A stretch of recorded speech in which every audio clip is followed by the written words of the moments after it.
ഗുജറാത്ത് കലാപത്തിലെ ഇരകൾക്കായി അണികളിൽ നിന്ന് പണം പിരിച്ച് മുസ്ലിം ലീഗ് കിടപ്പാടങ്ങൾ നിർമ്മിച്ചു നൽകിയത് മാലിന്യ കേന്ദ്രത്തിൽ. ഇവിടെ താമസിക്കുന്നവർ ഗുരുതരമായ രോഗങ്ങൾ ബാധിച്ചു മരിച്ചിട്ടും ആരും തിരിഞ്ഞു നോക്കിയില്ല. താമസമാക്കി വർഷം 10 കഴിഞ്ഞിട്ടും ഇരകൾക്ക് വീടുകളുടെ ഉടമസ്ഥാവകാശം പോലും നൽകിയിട്ടില്ല. സ്വതന്ത്ര മാധ്യമപ്രവർത്തകരുടെ സഹായത്തോടെ കോഴിക്കോട് ബ്യൂറോ തയ്യാറാക്കിയ റിപ്പോർട്ടിലേക്ക്. സംസ്ഥാനത്തും പുറത്തും വ്യാപകമായി പ്രചാരണം നടത്തിയാണ് മുസ്ലിം ലീഗിന്റെ കേരള ഘടകം ഗുജറാത്തിലെ കലാപത്തിന്റെ ഇരകൾക്കായി പണം പിരിച്ചത്. അഹമ്മദാബാദ് കോർപ്പറേഷനിലെ ഗ്യാസ്പൂർ പിരാന എന്ന പ്രദേശത്താണ് സിറ്റിസൺ നഗർ എന്ന പേരിൽ 40 കൊച്ചു വീടുകൾ നിർമ്മിച്ചത്.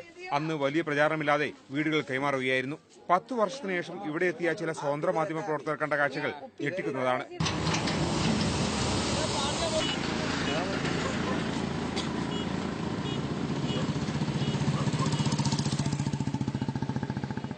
മുസ്ലിം ലീഗ് ഇരകൾക്കായി നിർമ്മിച്ചു നൽകിയ പാർപ്പിടങ്ങളുള്ളത് അഹമ്മദാബാദിലെ മാലിന്യ കൂമ്പാരത്തിലാണ്. ദിനംപ്രതി 2300 മെട്രിക് ടൺ മാലിന്യമാണ് അഹമ്മദാബാദ് കോർപ്പറേഷൻ ഈ വീടുകളുടെ തൊട്ടടുത്ത പ്രദേശത്ത് തള്ളുന്നത്. മിക്കവർക്കും ത്വക്ക് രോഗങ്ങളും ശ്വാസകോശ രോഗങ്ങളുമുണ്ട്. അന്ന് തുച്ഛമായ വിലയ്ക്ക് ഭൂമി വാങ്ങിക്കാൻ കാണിച്ച സൂത്രപ്പണി ഇന്ന് സിറ്റിസൺ നഗറിലെ താമസക്കാരെ രോഗികളാക്കി മാറ്റിയിരിക്കുന്നു. താമസക്കാരിൽ 4 പേർ വൃക്കരോഗങ്ങളും ശ്വാസകോശ രോഗങ്ങളും ബാധിച്ച് മരിച്ചതായി നാട്ടുകാർ പറഞ്ഞു. 13 वर्ष का थे, इतना था वहाँ से धमाल में ना, तो ये इनका लड़का ऐसा गुजर गया, मर गया। बीमारी का है ना, गंदा की है पानी, ऐसा इतना खारा पानी ना, 13 वर्ष का लड़का इनका गुजर गया.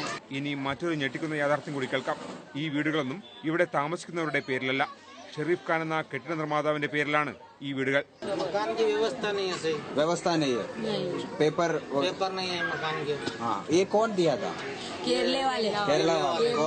അന്ന് പണം കൈമാറി സ്ഥലം വിട്ട ലീഗ് നേതാക്കളാരും ഇരകൾക്ക് ഭൂമി കിട്ടിയോ എന്ന് അന്വേഷിച്ചില്ലെന്നർത്ഥം. അടിയന്തരമായിട്ട് ഇവരുടെ കുടുംബങ്ങളെ മാറ്റി പാർപ്പിക്കാനുള്ള ഇടപെടലെങ്കിലും ചെയ്യണം. കാരണം ഇനിയും സാക്ഷികളായി 16 പേരുണ്ട്. കലാപത്തിന്റെ കേസുകൾ ഇപ്പോഴും നടക്കുകയാണ്. അവരുടെ ജീവനൊക്കെ ഇതുമൂലം ഭീഷണിയിലാണ്.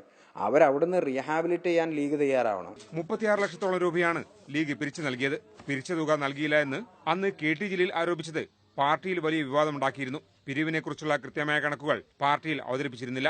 കലാപത്തിന്റെ ഇരകളെ സഹായിച്ചിട്ടുണ്ടെന്നും പഴയ കണക്കുകൾ ഓർക്കുന്നില്ല എന്നുമാണ് ലീഗ് നേതാക്കളുടെ പ്രതികരണം. ഷാജഹാൻ, ഏഷ്യാനെറ്റ് ന്യൂസ്, കോഴിക്കോട്.